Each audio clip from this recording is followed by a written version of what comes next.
উনি একটি কথা বলেছেন যে একদল চলে গেছে আর একদল খাওয়ার জন্য বসে আছে। উনি তো কারো নাম বলেন নাই, কথা বলেন না কেন? তাহলে আপনারা কেন গায়ে নিলেন?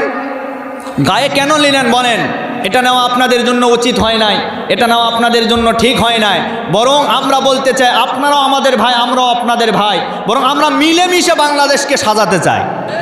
আমরা আজকে বলতে চাই এই বাংলাদেশের ভিতরে বিএনপি কাজ করেছে, জামাত ইসলাম কাজ করেছে, এরপরে চরমনায় হেফাজত তাবলিগ সবাই মিলে কিন্তু স্বৈরাচারকে বিদায় করানোর জন্য কাজ করা হয়েছে। সুতরাং আজকে আমরা বলতে চাই বিএনপির ভাইয়েরা যারা আছেন, আপনারা হয়তো জানেন না, বাংলাদেশের একজন নেতা আমাদেরকে বলে এই সময়ে সুযোগ নিয়ে বলেছে এদেশের হুজুরেরা নাকি ধর্ম ব্যবসা করে। নাউজুবিল্লাহ। আমাদেরকে বলে আমরা ধর্ম ব্যবসা করি। সেই নেতার নাম হচ্ছে